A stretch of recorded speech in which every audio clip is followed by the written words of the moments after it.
Bonjour à tous et bienvenue sur Inscotchable, le podcast qui vous rend incollable sur le whisky. Ici c'est Pauline, j'espère que vous allez bien et que vous êtes en forme pour écouter ce nouvel épisode qui aujourd'hui est dédié à la robe du whisky. Entre poésie et chimie, nous allons voir ce qu'on peut apprendre d'un whisky rien qu'en le regardant. Le whisky interpelle nos 5 sens lorsqu'on le déguste pas à pas, et avant de le porter aux lèvres ou au nez, il est de coutume de contempler la couleur et les reflets que nous donne à voir la robe du whisky, dont le panel de couleurs oscille entre le jaune pâle et l'ambre foncé. Cependant, la couleur d'un whisky n'est jamais complètement homogène, et on peut y admirer des reflets dorés, cuivrés, tirant sur le bronze, l'abricot et parfois même sur le vert. Déjà, petit rappel, pourquoi le whisky est-il coloré ? Quand il sort de l'alambic, le futur whisky est tout à fait transparent. Ce sont les fûts de chêne, dans lesquels il passera au moins 3 ans pour pouvoir être appelé whisky, qui lui donneront cet aspect ambré. Si un whisky est pâle, on pourrait hâtivement en conclure qu'il est jeune, n'ayant passé que peu de temps en fût, d'où sa faible coloration.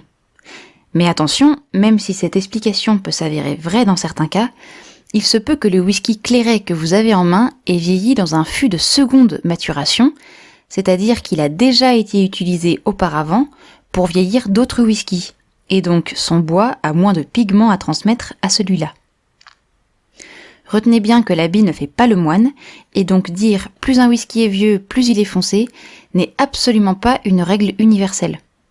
Par exemple, un whisky ayant vieilli 5 ans dans un fût de sherry de premier remplissage est bien plus coloré qu'un 12 ans d'âge en fût de bourbon. La robe est donc influencée non seulement par l'âge, mais aussi par le type de fût utilisé. Et c'est là que ça se corse, car il existe différents types de fûts, différentes méthodes de maturation, et donc différentes palettes de couleurs. Par exemple, si la robe de votre whisky est d'un rouge profond et flamboyant, vous pourrez en conclure qu'il a vieilli dans un fût de Porto, de vin rouge ou de sherry. Si votre whisky a des reflets dorés et cuivrés, il a sans doute vieilli dans un fût de Madère, par exemple comme le Single Malt Glenturner Heritage. Et ça ne s'arrête pas là, car le climat également influence la couleur de la robe. Les climats plus chauds permettent une maturation plus rapide et donc une coloration plus forte en moins de temps. Par exemple, à Taïwan, un whisky de 2 ans se comporte à ce qu'il paraît comme un scotch de 10 ans d'âge. Ainsi, le Kavalan Solist Sherry, qui présente une robe très très foncée, n'a vieilli que 6 petites années. La couleur de la robe du whisky présente donc de jolis indices, mais surtout de nombreux pièges, et comme on vient de le voir, le plus grand serait de dire plus un whisky est coloré, plus il est fort en alcool ou en arôme. C'est une idée reçue qui est assez tenace, et tellement tenace que certaines distilleries en jouent allègrement, allant jusqu'à trafiquer la couleur de leur whisky en y ajoutant un additif, l'additif E150, qui n'est autre que du caramel, et cela afin de foncer leur whisky. Et le hic, c'est qu'en France, les marques ne sont pas obligées de marquer qu'elles ont utilisé cette E150 sur leur bouteille, contrairement à la Suède ou à l'Allemagne, et donc il est difficile de savoir quelle distillerie et quelle bouteille en contiennent. A priori, c'est un colorant qui est sans saveur, même si c'est un sujet qui fait un peu polémique auprès des connaisseurs.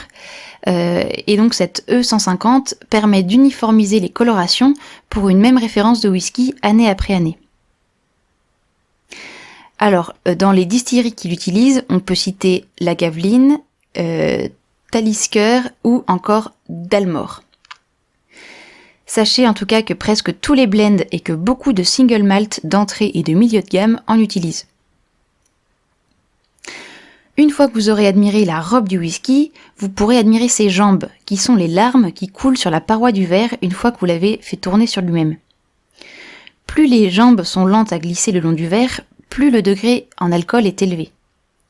Et en fonction de la viscosité du whisky, c'est-à-dire en fonction de sa texture, les jambes sont plus ou moins longues, elles descendront plus ou moins lentement. Si elles sont vraiment très longues à descendre, on aura une impression de richesse en bouche à cause d'une texture très importante. Enfin, dernier élément de l'apparence du whisky avec la robe et les jambes, c'est la mousse. Alors ça, personnellement, j'en avais absolument jamais entendu parler avant de faire mes recherches pour ce podcast, mais paraît-il qu'on peut obtenir une mousse à la surface du whisky lorsqu'on agite fermement la bouteille fermée. Si mousse il y a, cela signifie que le degré en alcool est supérieur à 50 degrés, et si la mousse est vraiment très persistante, si elle reste assez longtemps à la surface, cela signifie que le whisky est vieux, mais genre vraiment vieux, au moins plus de 20 ans d'âge. Donc si je récapitule, la robe du whisky est la résultante de la maturation en fût, selon le type de fût, selon le temps passé en fût, et selon le climat, qui peut aussi influer sur la vitesse de maturation. En plus, certaines marques brouillent les pistes en ajoutant le fameux colorant E150. Alors ce que je trouve assez sympa à faire lors d'une dégustation, c'est de proposer des hypothèses sur les procédés de maturation d'après la robe de votre verre, et de pouvoir en déduire le plus possible. Au besoin, vous pouvez utiliser votre odorat qui pourra vous donner quelques indices et viendra peut-être confirmer ou infirmer vos premières hypothèses. Voilà, un Scotchable, c'est tout pour aujourd'hui. J'espère que ça vous aura plu, que vous aurez appris plein de choses et que vous ne regarderez plus jamais la robe d'un whisky comme avant. N'oubliez pas, un whisky foncé n'est pas forcément meilleur, ni plus vieux, ni plus intense. À bientôt sur un Scotchable.